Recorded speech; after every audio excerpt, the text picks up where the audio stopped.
Good morning, good morning, good morning. Ayan na, bangon na tayo. Ayan, nagbukas na ako ng tindahan. Pagkagising ko, nag-toothbrush ako muna, di ba? Kasi baka mamaya may biglang papasok na customer, mahirap na. Ito, ang gagawin ko na ngayon ay kasi kahapon, hindi ako nakapag-plancha kasi na-busy ako sa bungkal doon sa labas, kakalinis sa labas doon sa gilid. Kasi maano na madumi na. Ngayon lang ako nagplantsa ngayong umaga na 'to. Nabisi-bisihan tuloy yung nanay. Ito, plantsa muna tayo. Magplantsa muna tayo. Yan. Plantsa ko muna yung uniform ng dalawa para naman maging malinis naman yung uniform nila. Tapos mamaya malinis pa yan. Pagpasok sa school, alam mo na pagbalik niyan, sigurado, hayaan na natin yan. Kasi mga bata naman yan sila. Ito, plancha muna natin to. Para naman tayo, nito. Ito, yung jacket ni Jello kasi. Basa pa yan. Sinukat niya ngayon. Sinuot niya pala. Tapos basa, sabi niya, "Mami, plancha mo din 'to." Ito, plancha ko muna. Kasi medyo basa pa yung sa baba. Gustong-gusto talaga niya mag-jacket. Kasi alam mo na kung gusto niya mag-jacket para di daw madumihan yung uniform niya. Iyon.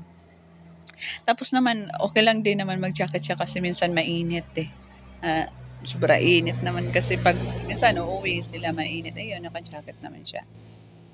Eto, dito na naman tayo sa labas. Magluto na naman tayo. Ayan. Pagkatapos, bumalik pala ako kasi magplancha pala ako.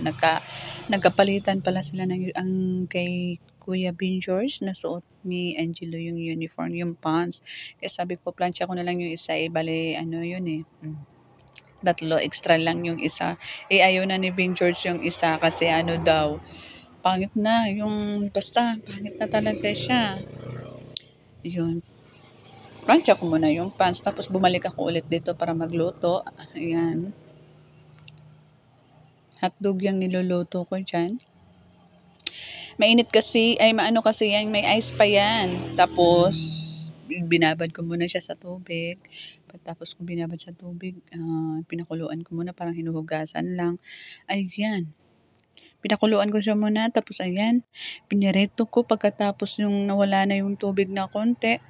Yun, pinireto ko. Ito, kakain na yung mga bata kasi naluto na din yung kanin.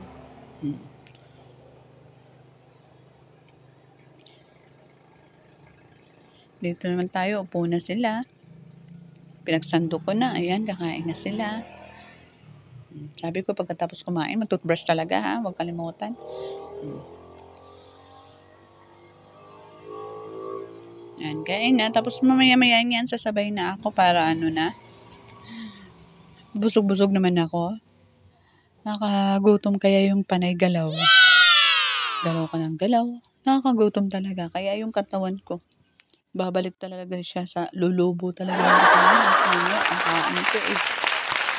Upo din, di ba? Kala mo, hindi kakain. Kala mo, mamaya pakakain. Sasabihin na ako. Para busog na kaming tatlo.